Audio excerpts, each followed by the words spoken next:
बैठकर हम लोगों से बातचीत करते हैं, हम प्रवचन नहीं करते। प्रवचन तो आप बहुत सुनते हैं, हम प्रयोग करते हैं। अब बताइए, प्रवचन ज्यादा बढ़िया हिम्मत भाई कि प्रयोग? प्रवचन ज्यादा बढ़िया कि प्रयोग है? मैं आपको खाना खिलाऊंगा, ये प्रवचन करूंगा, वो ज्यादा फायदेमंद होगा कि मैं थाली रखकर सामने लाके आपको खाना रख दूंगा, वो ज्यादा फायदेमंद होगा? कौन सा फायदा करेगा? सोचने की बात है।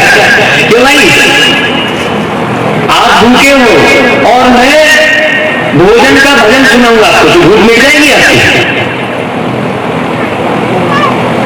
क्यों भाई हिम्मत भाई, आपको भूख लगी है और मैं भोजन का भजन सुनाऊंगा आपको, तो भूख मिल जाएगी क्या? मैं तो नहीं, आपको भूख लगी है तो मुझे भोजन लाकर देना पड़ेगा, ना कि भोजन का भजन सुनाना पड़ेगा।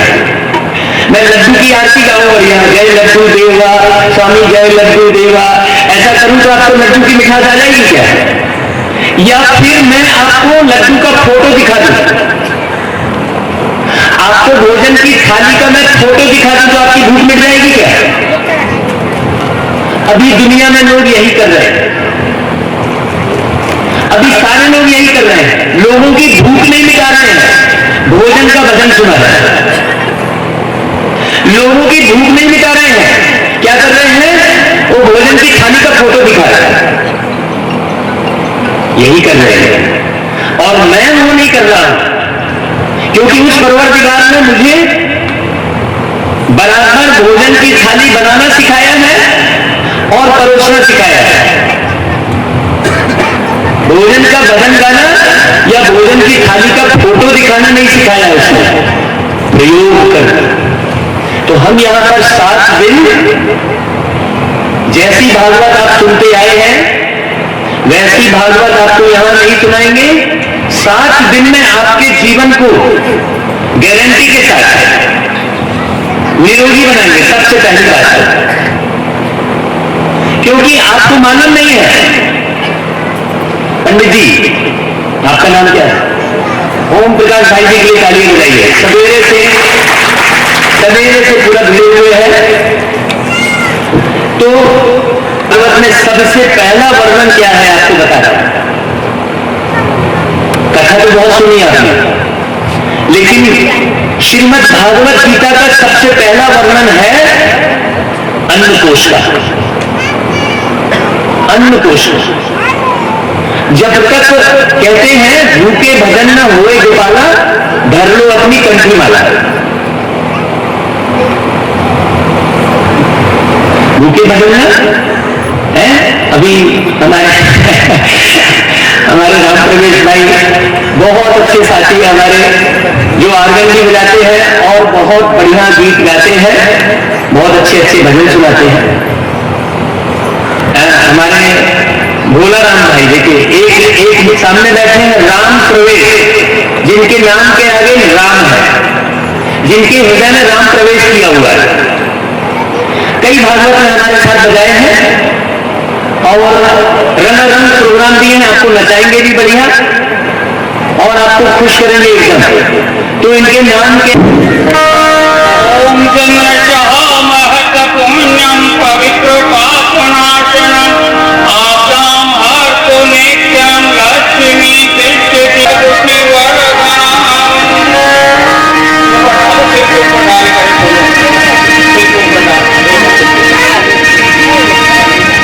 बोले मोरमणि महाराज की। जो सर्वनायक श्रोत्रादिवायुस्य प्राणस्य मुखादग्निर्दायक शुभं करोति कल्याणं धन संपदां शत्रुबुद्धि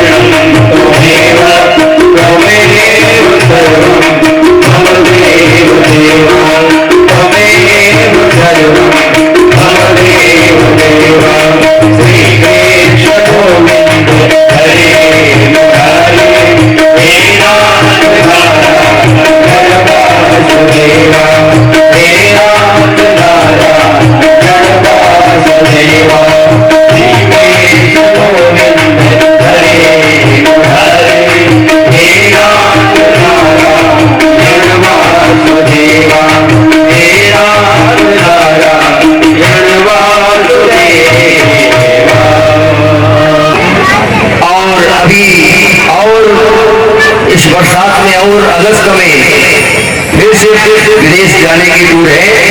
ऐसे बाबा के वरद हस्त लाडले पुत्र वो स्वयं नहीं बोलते, बाबा बोलते हैं। आइए हमारे महाराज जी के लिए एक बार जोरदार ताली। महाराज की जय हो। श्रीमद् भागवत महापुराण की जय हो। आए हुए सभी भक्त समाज की जय हो। बलिहारी ऐसे सद्गुरु को, बलिहारी ऐसे सद्गुरु को, बलिहारी ऐसे सद्गुरु को। आनंद बरस रहा, बलिहारी ऐसे सद्गुरु को।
Thank you.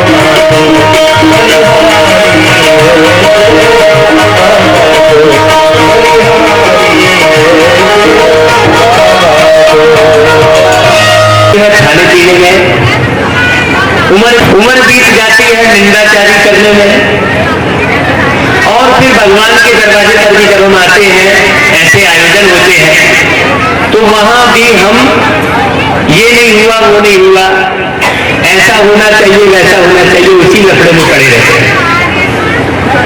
आज हम ये पक्का निर्णय लें कि आज से हम अभी से अपने जीवन का परिवर्तन करना शुरू करेंगे। तो शुरू करते हैं हम भागवत कथा की पहली कथा, आत्मदेव। हमने कहा था कि हम कथा नहीं सुनाएंगे, प्रैक्टिकल कराएंगे। आत्मदेव की कथा जहां से शुरू हो रही है, मेरे मीठे भाइयों और बहनों, जीवन भी वहां से शुरू होता है। ये जो आत्मदेव और गौकर्ण और धुंधकारी की जो कथा है, वो हमारे जीवन की कथा है। ये किसी अलग से कोई आत्मदेव ब्राह्मण की कथा नहीं है। यहां से ही हमारी जिंदगी शुरू होती है। आप लोग जरा माथे में हाथ रखिए। यहां हाथ कब रखते हैं आप? ठोकते कब है? क्यों भाई खंडी जी, यहां पर हाथ कब ठोकते हैं? जब कुछ प्राप्त नहीं होता है। बहुत ध्यान से सुनना, बहुत अच्छे से समझ के जाना। यहां पर हाथ ठोकते हैं और बोलते हैं, अरे मेरे तो कर्म ही फूट गए। और क्या बोलते हैं? मेरे भाग्य फूट गए। क्या बोलते हैं? मेरे भाग फूट गए। अब आपको ऐसा नहीं करना पड़ेगा, क्योंकि अब आप भागवत कथा सुन रहे हैं। अब आपके भाग नहीं फूटेंगे, अब आपके कर्म नहीं फूटेंगे, क्योंकि भागवत कथा सुन रहे हो। भागवत कथा में पहला दो अक्षर क्या है? भाग। भाग के दो अर्थ हैं। एक भाग मतलब भाग यहां से है, इस देह दुनिया दौलत से भाग। किसके पास भाग? परमात्मा के पास भाग। भागवत का जो अक्षर है भाग, और भाग का मतलब होता है हिम्मत भाई, भाग का मतलब होता है हिस्सा। क्यों भाई पंडित जी? भाग का मतलब हिस्सा होता है ना। तो भागवत हमने आपको इसलिए पहले हमने प्रश्न कराया कि क्यों सुनने आए हैं आप। भागवत मतलब आप परमात्मा के पास भाग जाने के लिए आए हैं। देश दुनिया दौलत से दूर किसके पास भागने के लिए आए हैं आप? अभी तक आप भाग रहे थे अपने घर परिवार, अपने जीवन के लिए। अब भागना किधर है आपको? परमात्मा के पास। जब आप परमात्मा कौन है? परमात्मा विश्व का मालिक है। परमात्मा कौन है? पूरे विश्व का मालिक है। तो विश्व के मालिक के पास आप भागेंगे तो आपको क्या मिलेगा? बताइए। एक करोड़पति के पास आप जाएंगे तो क्या वो चवन्नी देगा? उसकी इज्जत खराब नहीं हो जाएगी? करोड़पति यदि चारा ना देगा तो आप भी क्या बोलेंगे उसको? अरे इतने बड़े करोड़पति के पास, मालिक के पास आप जाएंगे तो आपके भाग नहीं बनेंगे? आपको हिस्सा कितना मिलेगा? है? हमने उस ज्ञान के सागर से ज्ञान लिया है। किससे लिया है हमने ज्ञान? ज्ञान के सागर का 1% लिया राम प्रवेश भाई। सागर का 1% लिया तो वो कितने नदियों के बराबर हो जाएगा? बोलिए। यदि सागर का 1% लिया तो कितने नदियों के बराबर हो जाएगा? वो हजारों नदियों के बराबर हो जाएगा। तो सागर का 1% और हजारों नदियां बराबर हो जाएंगी।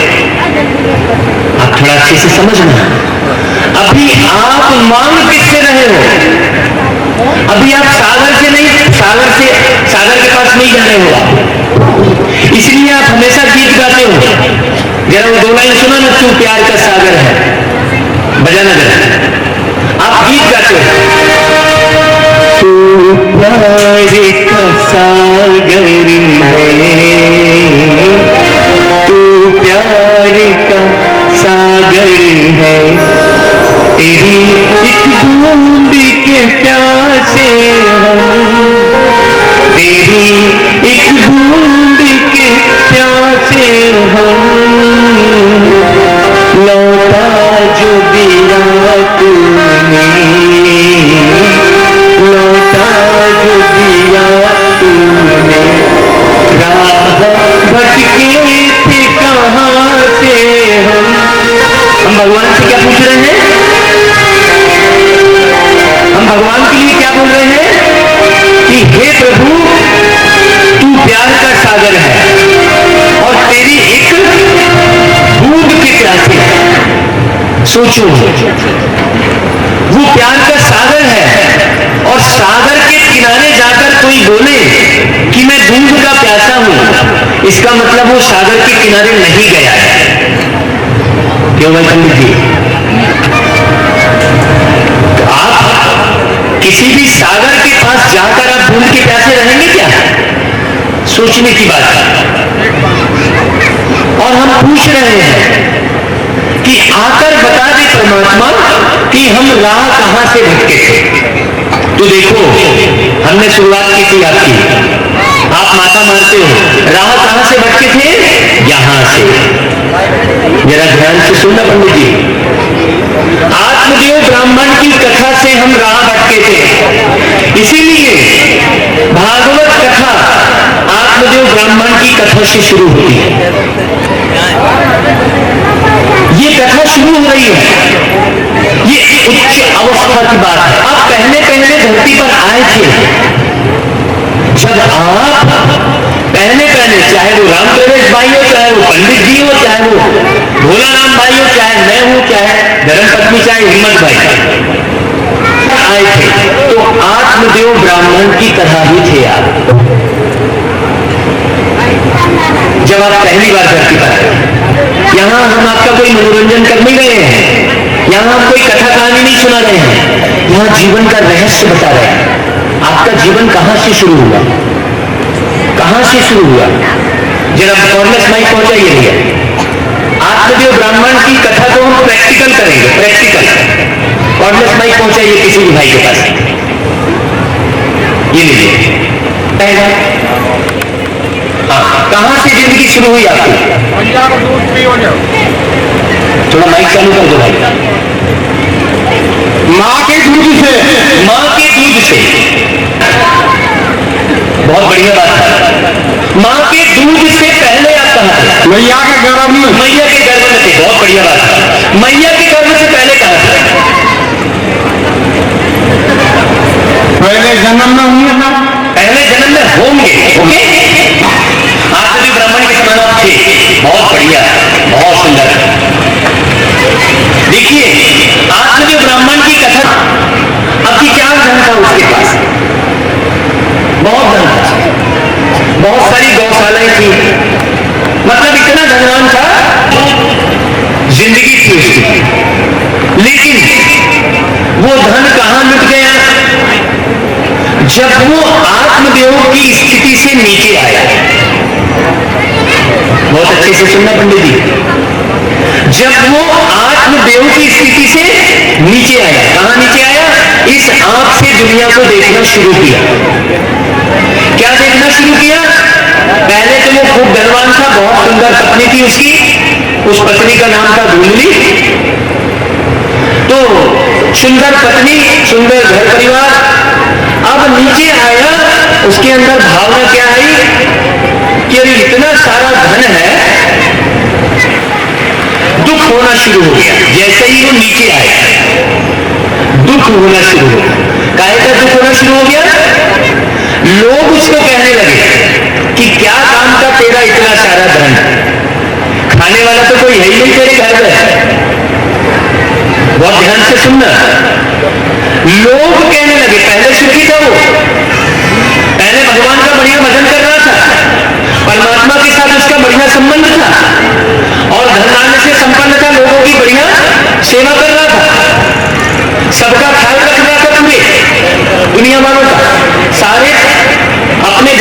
वही परिवार समझ रहा था, लेकिन लोगों के कहने पर क्या हो गया, दुखी हो गया।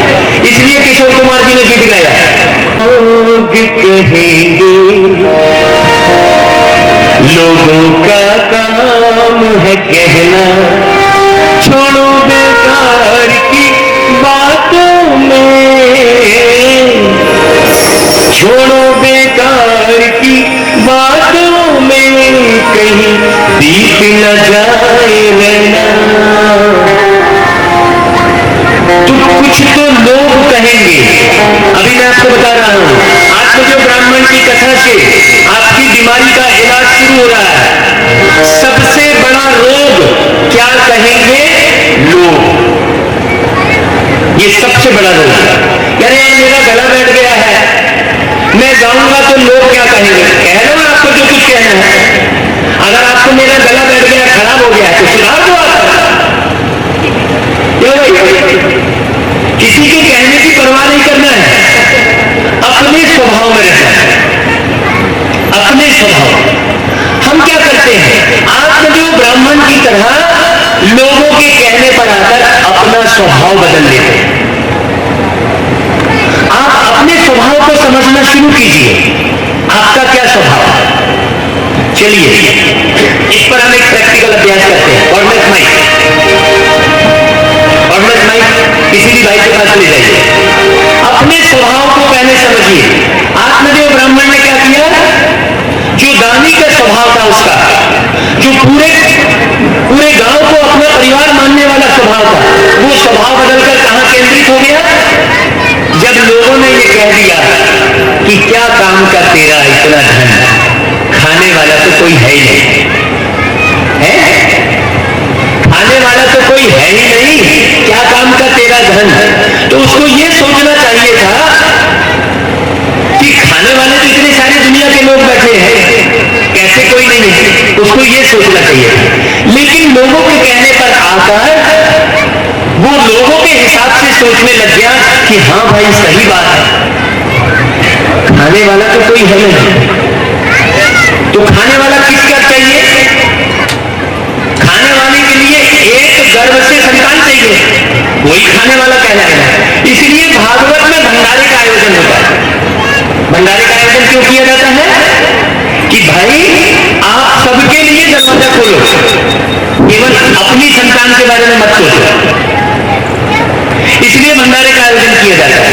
भागवत इसलिए की जाती है, लेकिन हम भागवत करते हैं, भंडारा में ही हमारी बुद्धि रहती है, हम उसके अर्थ को नहीं समझ पाते कि हम सबके अंदर में कौन सी भावना होनी चाहिए। सुनाता हूं आपको दो लाइन की, जरा गला बैठा है, हमारे राम प्रवेश भाई सुधारेंगे हमारे गले को। क्यों भाई,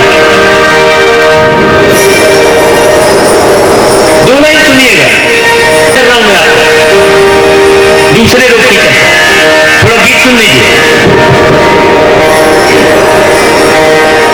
सारा जग परिवार है अपना, कोई नहीं है पराया, जैसी नजर से देखा हमने वैसा उसको पाया।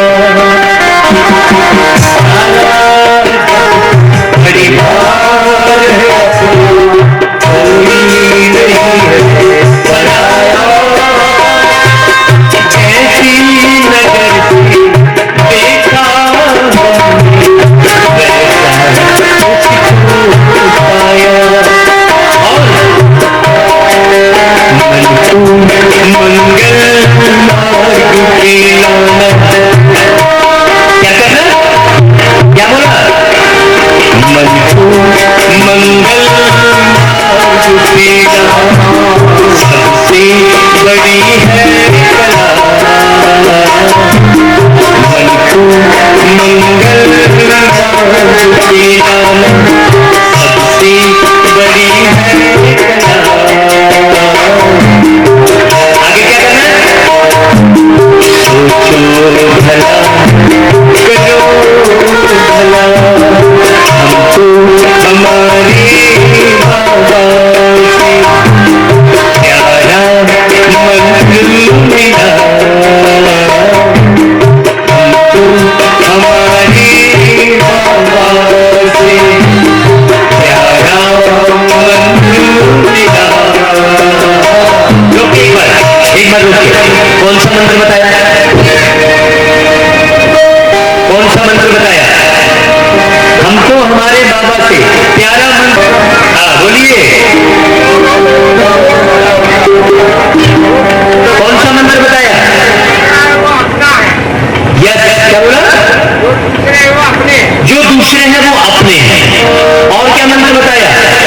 रंग। हमको हमारे बाबा से प्यारा मंत्र मिला, सोचो भला करो भला। कौन सा मंत्र? दूसरों की भलाई। कौन सा मंत्र? सोचो भला करो भला। जब तक आप भला सोचेंगे नहीं तब तक आप कर नहीं सकते। तो पहले हमको भला सोचना है। अब सोचिए आप कि क्या सबके भले की भावना सोच में आती है? बार बार सुबह से लेकर शाम तक किसका भला कर लूं, ये सोच आती है क्या? पूछिए अपने आप से, पूछिए जरा अपने दिल पर हाथ रख के। बहुत बहुत सही, देखिए एकदम सच्चाई से मुंडी हिला रहे हैं। नहीं आती। हर सेकंड आपके अंदर में ये भावना आती है कि हम तो बस सुनते चले जा रहे हैं, इसलिए मैंने तबले वाले भैया बोलने की नहीं है। पूरी भागवत का आज तो जो ब्राह्मण फेल हो गया, खत्म हो गया पुत्र के वियोग में, पुत्र ने उसका सारा धन लूट डाला, शराब में बहा दिया। शॉर्टकट में आपको कथा को पूरा करते हैं। आत्मदेव ब्राह्मण की जो संतान जो धूलकारी हुई थी, वो धूलकारी क्यों हुई उसका भी बहुत जरा रहस्य सुन लीजिए आप बहुत अच्छे से कि वो धूलकारी क्यों हुआ। धूलकारी क्यों हुआ ये बात नहीं बताएंगे कोई आपको। गौकर्ण कैसे पैदा हुआ? तो आत्मदेव ब्राह्मण लोगों के कहने पे आकर लोगों ने कह दिया कि क्या काम का तेरा इतना धन कमाना, खाने वाला तो कोई है ही नहीं। वो दुख उसको इतना गहरा अंदर गया कि वो नदी के किनारे स्वयं को खत्म करने चला गया। हम सब आज एक विद्यार्थी है, अगर वो 95% नहीं लाया है तो लोग उसको ताना मारेंगे कि तू क्या पढ़ाई किया, सारे माँ बाप का तू पैसा खर्चा कर रहा है, 95% नहीं लाया तो वो क्या करता है जाके सुसाइड। ये रस्सी जो लटकी हुई है ना उसमें से निकालता है रस्सी और पंखे में लटक जाता है। किसके कहने पर? लोगों के कहने पर। मेरे मीठी माताओं और भाइयों, लोगों के कहने पर हम ज्ञान मार्ग को छोड़ देते हैं। लोगों के कहने पर लोग कहते हैं अरे वहां मत जाना, वहां मत जाना, वहां से सब गड़बड़। लोग कहते हैं। ये बताइए कि भगवान ने इतना बड़ा आयोजन किया है, इतना बड़ा पंडाल लगाया है, आप किसके कहने पर चलेंगे? यहाँ व्यास गद्दी पर हम बैठे हैं, हमारे कहने पर चलेंगे कि लोगों के कहने पर चलेंगे? सोचिए। आप रामायण के कहने पर चलेंगे कि लोगों के कहने पर चलेंगे? रामायण में ऐसी कहीं भी बात गलत नहीं लिखी है जो लोगों की बात को सुना जाए और अपने जीवन को बिगाड़ा जाए। लोगों की बात को सुनकर आत्मदेव ब्राह्मण मरने चला गया। हम भी ऐसा ही रोज मर रहे होते हैं लोगों के कहने पर। तेरे घर में सोफा नहीं है, हम तेरे घर में क्या आएंगे? अरे उसके घर में गए तो बैठने के लिए जगह नहीं है, उसके घर में गए तो मेरे को पानी भी नहीं पीने के लिए पूछा। लोग तो यही बोलेंगे यार, लोग तो यही बोलेंगे यार महाराज जी ने तिलक भी नहीं लगाया। अगर मैं एक दिन भी तिलक लगाना भूल जाऊंगा तो लोग बोलेंगे ये कैसे महाराज जी तिलक ही नहीं लगाया। अरे क्या तिलक लगाना है भाई? लोगों के कहने पर तिलक लगाना है कि मेरे को अपनी आत्मस्मृति पर तिलक लगाना है? आप लोगों के कहने पर खाएंगे, लोगों के कहने पर आप अपनी जिंदगी को बिगाड़ते हैं। इस पूरी दुनिया में कल राजा परीक्षित की कथा सुनाई जाएगी, उस पर भी आप गौर से सुनना। कल से ये स्वास्तिक चिन्ह का, यहाँ पर स्वास्तिक चिन्ह को आप जो है फ्रेम करा और थोड़ा यहाँ सामने रखिए। ये जो साइड में आप देख रहे हैं माता, ये स्वास्तिक चिन्ह पूरी भागवत कथा का एक सिंबल है। आज तक आपको किसी ने नहीं बताया होगा कि ये पूरी भागवत कथा है। ये जो स्वास्तिक चिन्ह देख रहे हैं ना, इसमें पूरी कथा आ गई है पंडित जी, पूरी कथा। आप लोग बहुत ध्यान से समझिएगा। राजा परीक्षित की कथा भी इसी में है, आत्मदेव ब्राह्मण की कथा भी इसी में है, अजामिल की कथा भी इसी में, इसी के अंदर समाई हुई है। इतना गहरा है ये स्वास्तिक। और कौन कौन अपने घर में स्वास्तिक चिन्ह बनाता है? जरा हाथ खड़ा करना, हाथ खड़ा कीजिए। स्वास्तिक चिन्ह। हाथ खड़ा कीजिए, हाथ खड़ा कीजिए जरा, हमको मालूम पड़े कौन कौन सुन रहा है। सब बनाते हैं, बनाते हैं, क्यों बनाते हैं मालूम ही नहीं। आज तक आपको ये मालूम पड़ा कि इसमें पूरी कथा का राज समाया हुआ है? नहीं मालूम, किसी ने नहीं बताया। बस तुम बना लो स्वास्तिक चिन्ह। क्यों बनाओगे भाई? हम कुछ भी कर रहे हैं तो क्यों कर रहे हैं? जैसे मैंने आते ही आपसे बोला कि आप भागवत कथा क्यों सुन रहे हैं? ज्ञान को बढ़ाने के लिए। इसका मतलब मुझे सबने यही उत्तर दिया कि ज्ञान को बढ़ाने के लिए। इसका मतलब मुझे कथा नहीं सुनानी है, मुझे क्या सुनाना है? ज्ञान सुनाना है। क्यों भाई हिम्मत भाई, आप सबने परमिशन दे दी है।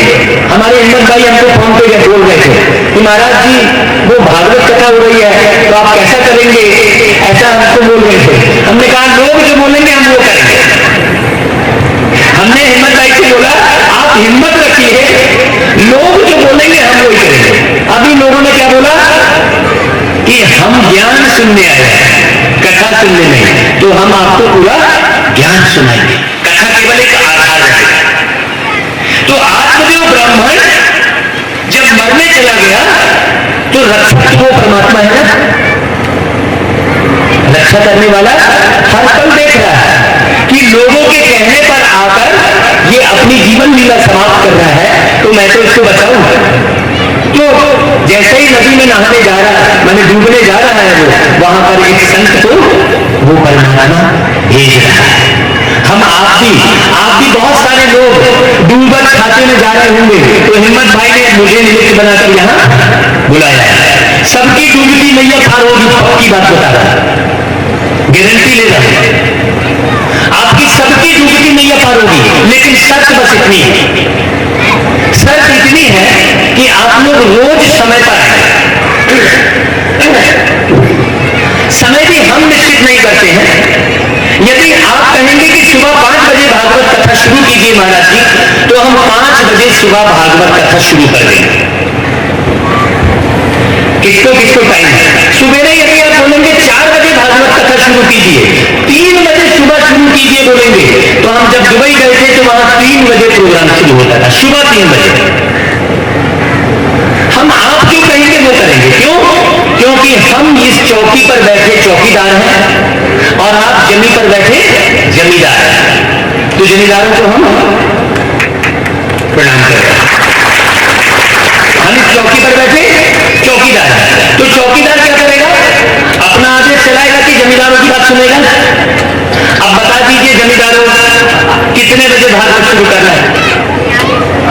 अभी हिम्मत भाई तय नहीं करेंगे कितने बजे भागवत शुरू करना है, सब लोग, और सब लोग एक ही अनुकोष से। तो 5 बजे हम एक्सरसाइज सिखाते हैं और भोजन का सिस्टम बताते हैं, और हम आपको 3 दिन जब एक्सरसाइज सिखाएंगे, चौथे दिन हम आपको भोजन भी कराएंगे, वो वाला भोजन जो आपने आज तक नहीं किया। आज तक आपने वैसा 26 प्रकार का नाश्ता, नाश्ते में 26 आइटम आपने नहीं किया है, वो हम आपको नाश्ता कराएंगे सवेरे 26 प्रकार का। वो लिस्ट हमने हमारे हिम्मत भाई को पहले से ही भेज दी। देखो मेरे नीचे भाइयों और माताओं, मैं वो भागवत कथावाचक नहीं हूं कि कथा सुनाया और अपना समय पूरा किया और ना दे भैया पैसा मैं चला, मैं वो भागवत कथावाचक नहीं। आप अच्छे से समझिए, लोगों के जीवन का स्वास्थ्य बढ़िया बनाना है, मुझे निरोगी काया बनानी है, लोगों के परिवार में जो कला कलेश है उसको खत्म करना है, लोग जो समस्या से ग्रसित है उसको खत्म करना है। तो आप लोग मेरा सहयोग कीजिए। जो जो अपने स्वास्थ्य के प्रति जागृत है वो सुबह 5 बजे आ सकते हैं, तो 5 बजे से लेकर और 5:30 बजे तक आधे घंटा, सिर्फ आधे घंटे का समय आपका चाहिए। आधे घंटे हो जाएगा ना? कौन घंटा? अच्छा, पौन घंटे का समय, 45 मिनट का आपका समय चाहिए। 5:45 पर चले जाएंगे, बरोबर आएंगे सर? मुझे आपको कुछ देना है, मैं देने आया, लेना नहीं है, क्योंकि मुझे देने वाला अपार दे रहा है, अपार दे रहा है। तो 5 बजे आप में कौन कौन आएंगे? माता जरा हाथ खड़ा के, ये हम निर्माण करने आए, ठीक है?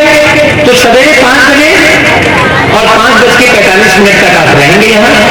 संगीत वाले साउंड वाले भी आएंगे भैया, साउंड वाले 5 बजे सवेरे आए। हमें सबके जीवन का निर्माण करना है भाई। मैं तो भागवत कथा के लिए बोला था, कॉन्टेक्ट किया है, मैं सवेरे का मैं क्यों दूं समय भाई, क्यों दूं समय, क्या मिलेगा मुझे? मैं अगर ऐसा सोचूंगा तो ना मैं लूंगा, चाहे मेरी तबीयत कैसी भी रहे, हम 5 बजे आपके सामने में यहाँ उपस्थित हो जाएंगे, ठीक है?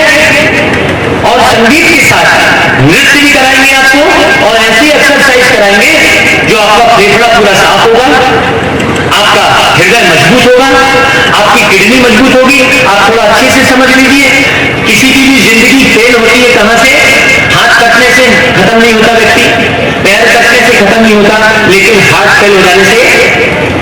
ये अंदर की चीजें, यहां से लेकर ये गले से लेकर और पेट तक की अंदर की चीजें, इसकी संभाल करना जरूरी है।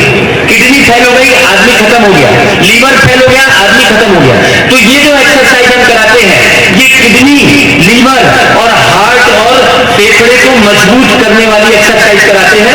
ये भुजाएं फुलाने वाली एक्सरसाइज नहीं कराते, शोबाजी वाली नहीं, अंदर की मशीनरी को ठीक करने। ओके, ठीक है? तो चलते हैं, फिर हम कहां पहुंचे थे?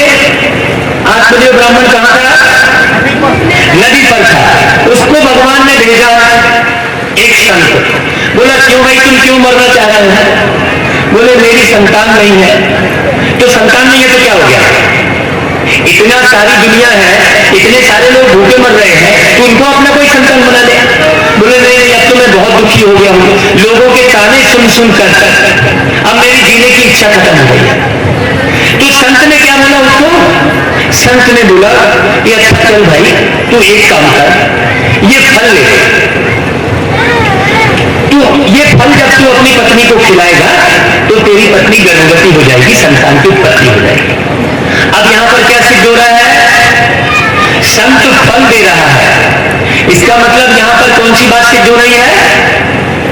पंडित जी, कौन सी बात सिद्ध हो रही है यहां पर? राम प्रवेश भाई, संत के फल से संतान की उत्पत्ति का दावा कर रहा है संत कि ये फल खिला दो, आपकी पत्नी गर्भवती हो जाएगी। इसका मतलब ये हो रहा है कि संतान की उत्पत्ति के लिए भगवान से संबंध बनाना और उससे फल की प्राप्ति करना। संतान की उत्पत्ति के लिए रावण का सहयोग नहीं लेना। हम अभी संतान की उत्पत्ति के लिए कंस और रावण का सहयोग ले रहे हैं। इसीलिए कंस की कथा भी सुनाएंगे हम आगे, कंस की उत्पत्ति कैसे हुई बताएंगे आपको। हम सब यही गलती कर रहे हैं, हम रावण और कंस का सहारा लेकर संतान की उत्पत्ति कर रहे हैं। आप आरती में गाते हैं, क्या आरती में गाते हैं? विषय विकार मिटाओ पाप हरो देवा, स्वामी पाप हरो देवा। आपने क्या बोला? देवताओं के सामने आपने जाकर क्या बोला? पंडित जी विषय विकार मिटाओ। किसको आप विषय विकार बोल रहे हो, जरा बता दो हमको। आपने भगवान के सामने बोला कि विषय विकार मिटाओ। यहां पर आपने जो ब्राह्मण को फल दिया जा रहा है, उस फल का कनेक्शन इस आरती से है। आपको मैं एक बात और बता दूं, ये जो ओम जय जगदीश हरे आप आरती गाते हैं, इस पूरी आरती का अर्थ यदि मैं आपको समझाने बैठूंगा तो इस पूरी आरती में पूरी भागवत कथा आ जाएगी। इतने गहरे से अध्ययन किया है, आप अच्छे से समझ रहे हैं। एक आरती में आप रोज पूरी भागवत कथा गा रहे हैं, आपको मालूम नहीं है। अब आप जरा कांग्रेस माइक पहुंचाइए किसी के पास, फिर से वापस। कौन से भगवान से बोला कि विषय विकार मिटाओ? तो भगवान की तरफ से मैं बोल रहा हूं कि कौन से विषय विकार मिटाना है मुझे बताओ।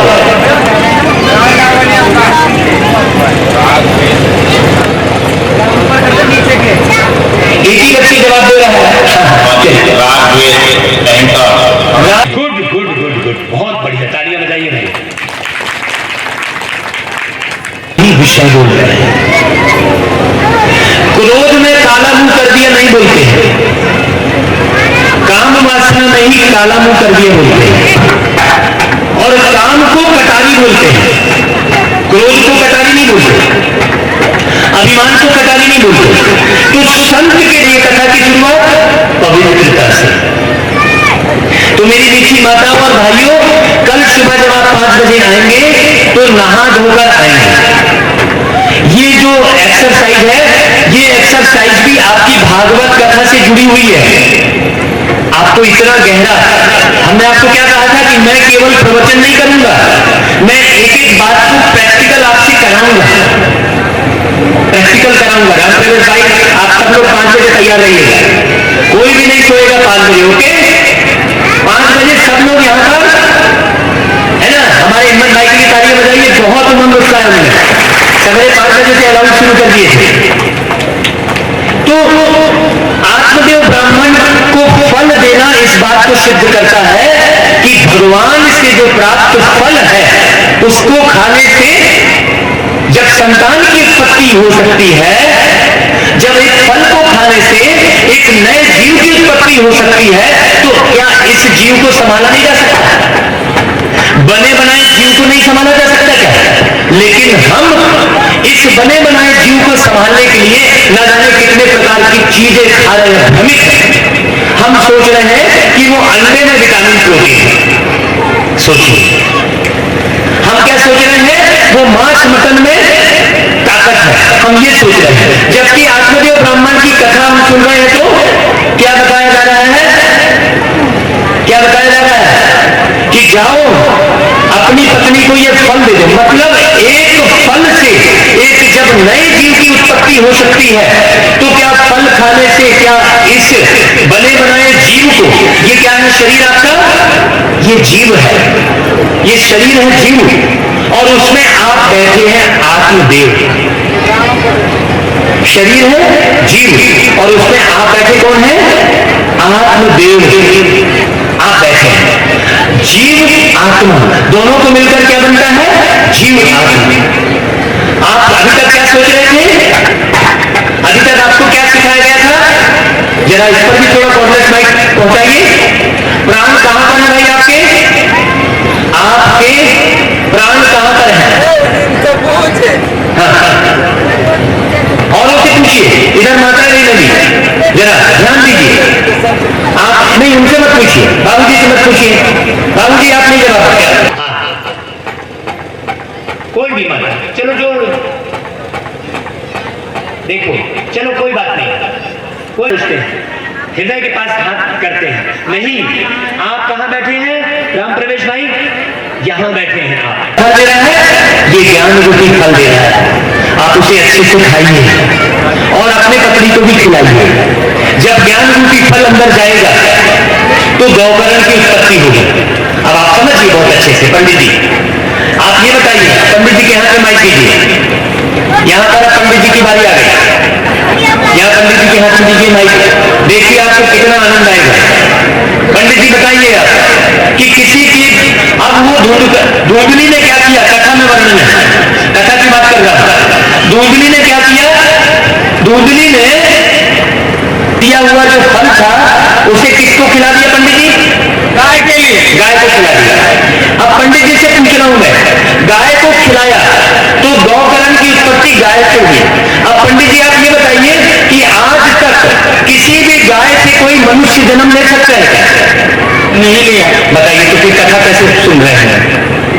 लेकिन ये तो ईश्वर का वरदान, ईश्वर का वरदान था कि गाय के जो है जो फल को खाएगा उसी के लिए सुख प्राप्ति हो। तो गाय में एक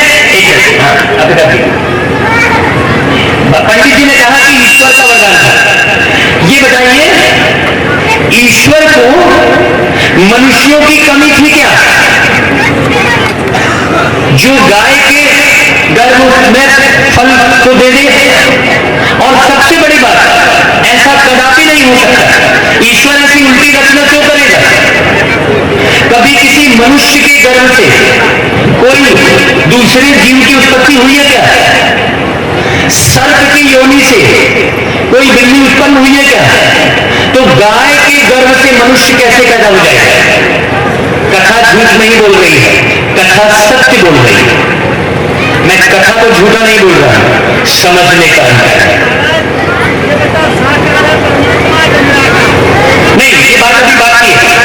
अभी ये प्रश्न आप बिल्कुल संभाल के रखिए, बहुत अच्छा प्रश्न किया। माइक दे दो मुझे भाई को, माइक दे दो। हाँ, माइक दे दो, माइक से बोलेंगे। बहुत अच्छा। तो ऐसे प्रश्न करने वाले भाइयों के लिए था व्यास जी, ये परमात्मा साकार है निराकार? बहुत सुंदर, बहुत अच्छा। परमपिता परमात्मा कहाँ रहता है? बहुत बढ़िया, क्या बात है, तालियां बजाइए। आज के लिए तालियां बजाइए, बहुत सुंदर प्रश्न किया है। मेरे में कौन सी था और मेरे दिल में रविदास। चलो ठीक है, बाकी अभी ज्ञान की तरफ चलेंगे, अपनी तरफ नहीं चलेंगे, ज्ञान की तरफ। इन्होंने पूछा है परमात्मा साकार है या निराकार, कहाँ रहता है? ये पूरी 7 दिन की कथा में आपको पूरा स्पष्ट हो जाए। आप क्रमवार चलेंगे, पहली सीढ़ी चलेंगे, फिर दूसरी चलेंगे तो गिरेंगे। और यदि आप पहली सीढ़ी चल के डायरेक्ट आप आखिरी सीढ़ी में जाने की कोशिश करेंगे तो क्या हो जाएगा? ओके, इसीलिए सीढ़ी दर सीढ़ी हमको समझना है। सबसे पहले तो मैं अपने आकार को समझ लूं, परमात्मा के आकार को समझने के लिए, उसके लिए रामायण में तुलसीदास जी ने चौपाई लिखी है। देखिए, रामायण की हम वो बातें बताएंगे और वो अर्थ बताएंगे जो आपने आज तक कभी भी नहीं सुना। और रामायण को लोगों ने अखंड रामायण पढ़ना शुरू कर दिया। अखंड रामायण आप कैसा पढ़ते हैं भाई? रामप्रवेश भाई, अखंड रामायण कैसा पढ़ते हैं? कैसा पढ़ते हैं अखंड रामायण को? कैसा पढ़ते हैं पंडित जी? इनकी बात का थोड़ा सा जवाब दें। अखंड रामायण लगातार पढ़ी जाती है, 48 घंटे, 24 घंटे, 31 महीना भर लगातार चलती है, जो कि कभी बंद नहीं होती। जैसे जितनी होती है भाई, 1 मिनट अखंड रामायण चलेगी तो वो अखंडित चलेगी। ये बीच स्टार्ट हो गई तो वो 24 घंटे में, तो 24 घंटे में ही बंद होगी, समापन। उसको अखंड, उस रामायण ओके लाइक।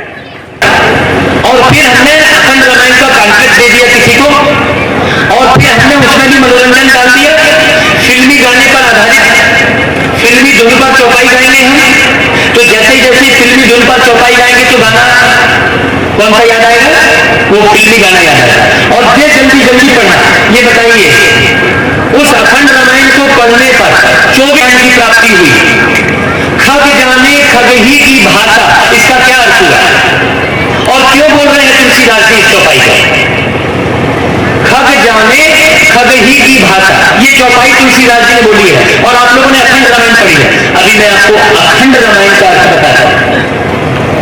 रामायण में मुख्य, रामायण यहां पर रखी होगी ऊपर में, या तो लिखा रहता है रामायण या तो लिखा रहता है रामचरितमानस। राम कथा कहीं नहीं लिखा रहता है।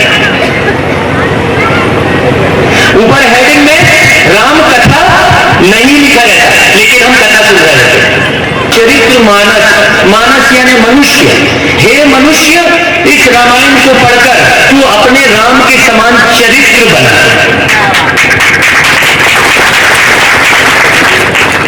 हे रामायण, रामायण का मतलब होता है राम के गुणों को, राम के आचरण को अपने जीवन में उतारना। रामायण का अर्थ होता है राम धन आयन। तो हमने एक जगह पर अपने इसका अर्थ बताया था, तो एक भाई ने खड़े होकर बोल दिया था कि आयन का मतलब होता है घर, ऐसा बोल दिया। तो आचरण ही घर है, आचरण ही घर है आपका। यदि आचरण खराब हुआ तो घर बर्बाद हो गया। इसका मतलब घर कहां पर टिका हुआ है? आचरण है। भैया तालियां। तो रामायण, आयन का मतलब घर, घर का मतलब आचरण, घर का मतलब क्या हुआ? आचरण। तो सबसे पहले आत्मदेव को समझिए। आत्मदेव ब्राह्मण से कथा शुरू हो रही है तो आत्मदेव को पहले समझिए अच्छे से। हम पहले शब्द को ही समझते नहीं है, ये कथा लंबी चौड़ी। हमने रामायण की एक चौपाई को भी नहीं समझा और पूरी अखंड रामायण। अखंड मतलब हमारे जीवन में राम के चरित्र खंडित न हो, वो अखंड रामायण। अखंड रामायण वो नहीं कि हमने जो शुरू की चौपाई तो आखिरी कर दी, वो अखंड रामायण का बाकी नहीं है। वो तो हमने पढ़ ली और वो भी जल्दी जल्दी पढ़ ली, और कॉन्फ्लिक्ट देने वाले ने पढ़ लिया और घर वाले क्या हुए, रात को जाके सो गए और वो कॉन्ट्रैक्ट देने वाला पड़ रहा है, आजू बाजू देखा, अरे ये लोग तो सब सो गए, चलो 4-6 चौपाई को आगे बढ़ा दें। बहुत सारे कॉन्ट्रैक्ट हमने अपनी आंख से देखा। क्यों भाई तूने आगे क्यों बढ़ा? अरे क्या अभी महाराज जबरदस्ती कहां लगा रहे हो? सब सो रहे, कौन देख रहा है? सोचिए, वहां भी ईमानदारी नहीं बरती। ना रामायण अखंड रामायण कराने वाले ने, ना अखंड रामायण करने वाले ने। कहां से आपके दुख दूर होंगे भाई साहब? और आप बोले क्योंकि आप बहुत सारी बातों के अर्थ को नहीं समझ रहे। किसी ने गाली दे दी है आपको, किसी ने गलत व्यवहार कर दिया है आपसे, आप उसके अर्थ को नहीं समझ रहे। आप उसके अर्थ को नहीं समझने के कारण कि इसने गलत व्यवहार क्यों किया है, बहुत ध्यान से सुनना, आप उसके अर्थ को नहीं समझने के कारण बहुत सारा अर्थ खराब कर रहे हैं और कोर्ट कचहरी के चक्कर में पड़ रहे हैं अर्थ को नहीं जानने के कारण। जब आप भागवत को अच्छे से सुनेंगे पूरे साथ से, और हम तो कहेंगे, हम पहले भागवत में क्या करते थे कि कापी और पेन बांटा करते थे। हमने हजारों कापियां बंटवाई थी। क्यों रामप्रवेश है, उड़ीसा में गए थे तो सबको कापियां दी थी ना। कापियां क्यों दी थी? कि आप एक एक लाइन को अपनी कॉपी में नोट करें। ऐसा यहाँ मुंडी हिलाए और कई तो भागवत कथा में ये हाथ में बिल्कुल वैसा मलते रहेंगे, बढ़िया सत्य है महाराज, ऐसा है। उसका ध्यान कहाँ है? उसका ध्यान वो तनासु घिसने में कई जगह छत्तीसगढ़ में प्रबंधन करने गए। इसलिए मैं कहता हूँ कि आप समय तक आएंगे, मैंने अर्थ को नहीं समझेंगे जब तक आप इस अर्थ को और इस अर्थ को नहीं बचा पाएंगे। विनाश सामने खड़ा है, एक एक अर्थ को समझ रहे हैं। तो गौकरण की उत्पत्ति गाय से हुई है, उसका अर्थ समझिए। गाय से कोई मनुष्य उत्पन्न नहीं हुआ है। भगवान के फल को, भगवान का फल क्या है जो संत के द्वारा दिया गया है? वो है ज्ञान। है ज्ञान को यदि हम गाय बनकर सुनेंगे, गाय की आदत क्या होती है? गाय की आदत होती है पूरा एक साथ खाती है, फटाफट जाती है बाजार में और उसको डंडा लेके मारता है वो सब्जी वाला, लेकिन उसका कोई असर नहीं, यह बड़ा खाती है और फिर बाद में एक किनारे बैठकर क्या करती है? वापस निकालती है और आराम से बैठ के जुगाली करती रहती है। वैसा ही मैं आपसे बोल रहा हूं, भगवान के द्वारा दिया हुआ ये ज्ञान आप खा रहे हैं, उसे घर में जाकर आप जुगाली कीजिए तो गौकरण की उत्पत्ति होगी। गौकरण के बारे में क्या बताया गया है? गौकरण के बारे में यह बताया गया है कि गौकरण बहुत बड़ा ज्ञानी, वेदों का ज्ञाता है, गुणवान था। उसको इतना तक भी ज्ञान था कि वो शरीर से छोड़ी हुई आत्माओं से भी बात कर लेता था, उसे इतना ज्ञान प्राप्त हो गया। तो आत्मदेव अर्थात आत्मा का ज्ञान, आत्मा से देवता बनने का ज्ञान, आत्मदेव मतलब जो आत्मा अभी पाप आत्मा बन रही है। अब यहां पर थोड़ा सा कथा को ब्रेक करते हैं और आत्मदेव का पूरा स्पष्टीकरण करते हैं। अब आपने से फिर कॉर्डलेस माइक पहुंचाइए भाई साहब, कोई भी हाथ उठाइए जवाब देने के लिए। पाप करने वाला कौन? शरीर या आत्मा? पाप कौन करता है? कोई नहीं बताएगा। अरे कोई तो बताओ। पाप करने वाला कौन? शरीर। बहुत बढ़िया, बहुत सुंदर, ताली बजाइए। शरीर का अंग, जैसे कि आँख, जैसा हम गलत देखेंगे आंखों से वैसा ही गलत प्राप्त होगा। बहुत बढ़िया, बहुत बढ़िया। यानी शरीर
कर लिया।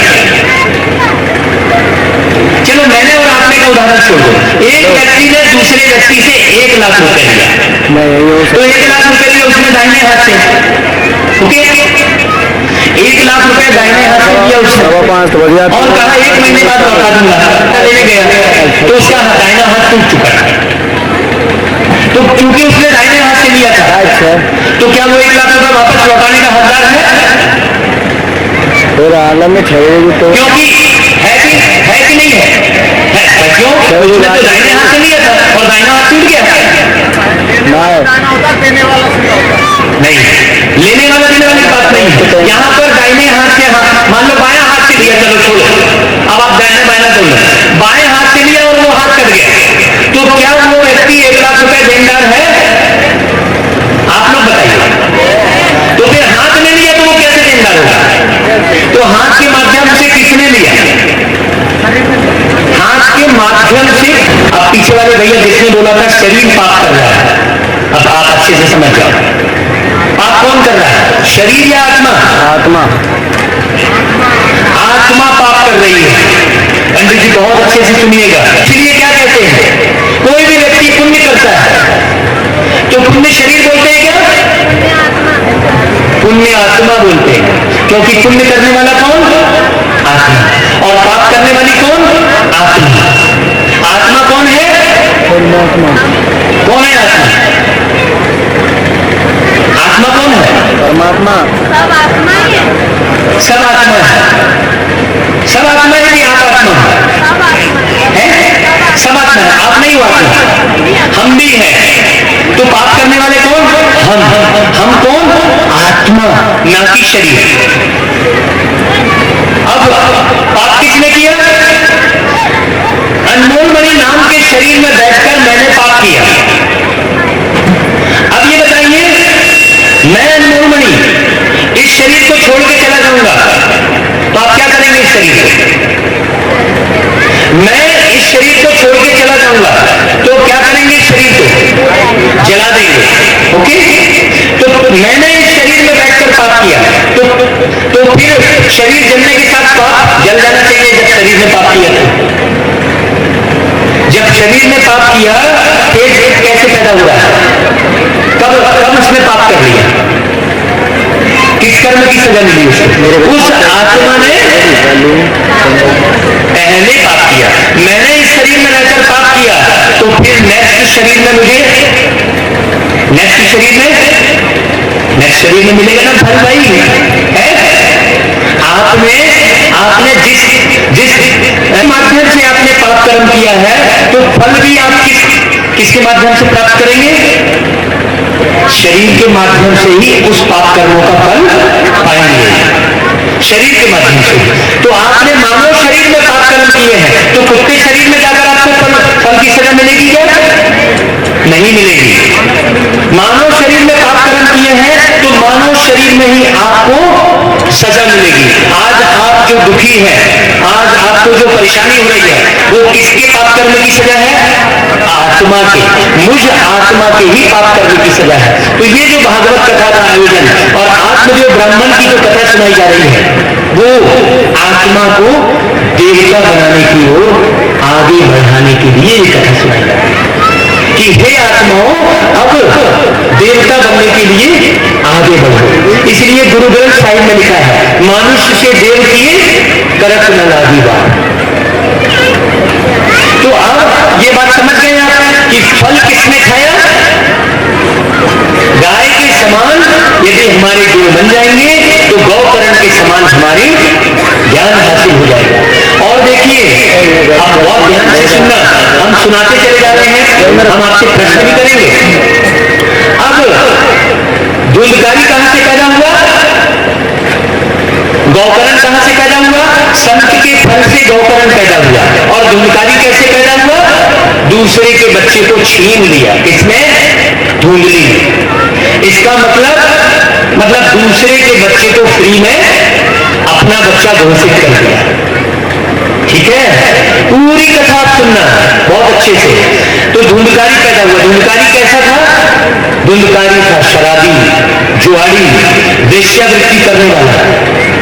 इसका मतलब छीन कर प्राप्त किया हुआ धन हमको दुख देगा या सुख? पुत्र भी एक धन है, तो चाहे वो स्थूल धन है, चाहे पुत्र धन है, चाहे स्वास्थ्य धन है, ये सभी धन है। तो धुंधली ने क्या किया था? धुंधली ने पड़ोस की महिला से बच्चा ले लिया, तो छीन कर प्राप्त किया उसने, अपने धन बल से प्राप्त किया धन पुत्र को। तो उस पुत्र ने क्या किया?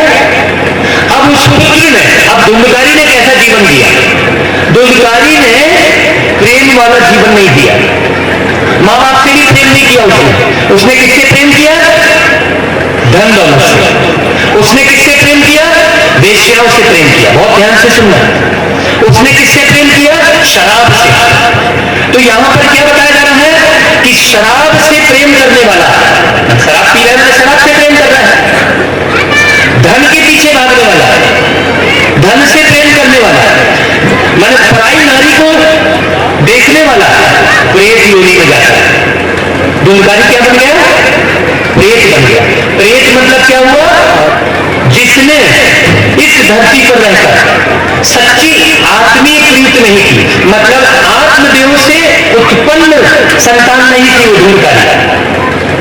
धुंधकारी आत्मदेव से उत्पन्न नहीं थी, है ना भाई? आत्मदेव से उत्पन्न कौन सी संतान उसकी? गौकरण थी, जो आत्मदेव ने फल प्राप्त किया, तो वो संतान गौकरण बनी और आत्मदेव से उत्पत्ति नहीं थी, छीन कर प्राप्त की हुई जो संतान थी, मतलब छीन कर प्राप्त किया हुआ धन। यदि आप एक दूसरे से बेईमानी करके धन कमा रहे हैं, यदि आप मानव जाति से एक दूसरे से आत्मीय प्रेम नहीं कर रहे हैं, तो आपकी प्रेत योनि होगी। प्रेत योनि मतलब जिसके अंदर प्रीत नहीं, जिसके अंदर प्रीत नहीं। अभी भागवत कथा की शुरुआती प्रीत से हो रही है और हर कथा में प्रीत ही भरी हुई है, शुरू से आखिरी तक। पहली कथा आत्मदेव ब्राह्मण की है और आखिरी कथा सुदामा ब्राह्मण की है। दोनों ब्राह्मण हैं। कथा का प्रारंभ भी ब्राह्मण से और कथा का अंत भी ब्राह्मण से। और सुनिए बहुत अच्छे से, कथा का प्रारंभ धनवान ब्राह्मण से और कथा का अंत गरीब ब्राह्मण से। बहुत ध्यान से सुनना, अच्छे से एक एक बात को बहुत अच्छे से सुनना, यहां से आप बहुत कुछ सीख के जाएंगे। तो अब मैंने धुंधकारी को कहां रखा गया? अब गौकर्ण ने क्या किया? गौकर्ण ने मेरी तरह भागवत कथा करना सीखा। तो किसको कथा सुनाई गौकर्ण ने? धुंधकारी को कथा सुनाई। धुंधकारी कहां बैठकर कथा सुना? 7 गांठ का बांस, 7 गांठ ही लगाई जाती है। अभी समय हो रहा है, आप लोग अगर सुनना चाहेंगे तो मैं मेरी वाणी को विराम नहीं दूंगा। और अगर कल सुबह मैंने हम तो भागवत को 2 समय में बांट देंगे, 2 समय में बांट देंगे। सुबह भी सुनो, शाम को भी सुनो, हमें तकलीफ नहीं। आप पूरा दिन सुनो। यदि मैं आपसे 1 गिलास पानी भी मांग लूंगा ना तो बोलना क्यों? क्योंकि उधर से जो शक्ति मिल रही है ना, हमारी श्रीमती जी बीच में पूछती है थोड़ा पानी दूंगा, मैं बोलता नहीं, पानी पीने की भी इच्छा नहीं होगी। धूप और गर्मी और ठंड का पता ही नहीं चलेगा आपको यदि आप भगवान के ज्ञान को इस रूप में कथा सुनी। भाई उसका तो शरीर छूट गया था, तो शरीर में जब पाप कर्म किया, यही इसलिए मैंने कॉर्डलेस माइक भिजवाकर पहले उसको स्पष्ट करना था। जब शरीर में पाप कर्म किया तो शरीर तो उसका छूट गया धुंधकारी का, फिर वो 7 गांठ वाले बांस में कैसे बैठा? और फिर भागवत कथा सुनकर वो प्रेत योनि से मुक्त हो रहा, मतलब कौन? आत्मा ही ना। तो आत्मा ही पाप कर्म कर रही है ना, मतलब धुंधकारी नाम के शरीर में उस आत्मा ने पाप कर्म किया था और वो आत्मा अपने पाप कर्मों से मुक्त कैसे हुई? भागवत कथा सुनकर। अब कथा का अर्थ समझ लीजिए आप। अभी तक आप लोग कथा सुन रहे हैं, वास्तव में कथा बिगड़ा हुआ नाम है। इसलिए हमारे ये श्रीमद् भागवत कथा इन्होंने लिख दिया है। हमारे भागवत का नाम क्या होता है राम प्रवेश भाई? सत्य भागवत अमृत वर्षा। देखिए हमारे कार्यक्रम का नाम होता है हिम्मत भाई हमारे कार्यक्रम का नाम होता है सत्य भागवत अमृत वर्षा, क्योंकि कथा शब्द ही गलत है। जैसे मंदिर शब्द गलत है, बहुत सारे गलत शब्द हम उपयोग करते हैं। जैसे 7 दिन को सप्ताह बोलते हैं, लेकिन हम हफ्ता बोल देते हैं सप्ताह की जगह। तो एक बिंदी से अर्थ का अलग हो जाता है। ये भागवत यानी भगवान का कथन है, न कि कथा। कथा केवल क्या है? कथा केवल उदाहरण है। जैसे मैं पंडित जी का उदाहरण दे दूं, मान लो पंडित जी के किसी कार्य का उदाहरण दे दूं, मैं राम प्रवेश भाई का उदाहरण दे दूं, कोई भी ज्ञान को स्पष्ट करने के लिए मैं अपनी पत्नी का उदाहरण दे दूं, तो कथा क्या है? उदाहरण है। अब आप बताइए, गौकरण में धुंधकारी को कौन सी बात सुनाई? हम तो धुंधकारी और गौकरण की कथा सुन रहे हैं। जो गौकरण ने सुनाया धुंधकारी को, वो क्या सुनाया? बता दीजिए भाई राम प्रवेश भाई। क्योंकि गौकरण ने धुंधकारी को सुनाया, तो क्या सुनाया? गौकर्ण ने धुंधकारी को। हम तो धुंधकारी की कथा सुन रहे हैं, हम तो गौकर्ण की कथा सुन रहे हैं, हम तो आत्मदेव की कथा सुन रहे हैं, लेकिन गौकर्ण ने ऐसा क्या सुना दिया कि वो प्रेत योनि से मुक्त हो गया? वो बात मालूम है क्या हमको? वो बात आज तक किसी ने सुनाई क्या राम प्रवेश भाई? किसी भी भागवत कथा वाचक ने जो गौकर्ण ने धुंधकारी को सुनाया, वो नहीं सुनाया आपको। उसी प्रकार सत्यनारायण कथा में आप 5 कथा सुनते हैं। 5 कथा में आप एक लकड़हारी की कथा सुनते हैं, एक बनिया की कथा सुनते हैं, एक राजा की कथा सुनते हैं। किसने किसने सत्यनारायण की कथा सुनी? जरा हाथ खड़ा करें। सबने सुनी होगी, सबने सुनी है। तो हम तो लकड़हारी की कथा सुनते हैं। लकड़हारी ने कौन सी कथा सुनी? हम तो बनिए की कथा सुनते हैं। बनिए ने कौन सी कथा सुनी? हम तो राजा की कथा सुनते हैं। राजा ने कौन सी कथा सुनी? वो मालूम है क्या? तो पूरे 7 दिन आप ये प्रश्न को आप संभाल के रखिएगा। इस प्रश्न का उत्तर हम आपको आने वाली कथाओं में देंगे, जो आने वाले दिन पर हम आपको देंगे कि गौकर्ण ने धुंधकारी को कौन सी बात बताई जिससे वो प्रेत योनि से मुक्त हो गया। हम तो धुंधकारी की कथा सुन रहे हैं, तो बताइए जब धुंधकारी प्रेत योनि से मुक्त हो रहा है, तो हम धुंधकारी की कथा सुन के कैसे प्रेत मुक्त हो जाएंगे भाई? हमको तो वो बात सुननी होगी जो गौकर्ण ने धुंधकारी को सुनाई थी। अगर आप में से किसी को मालूम है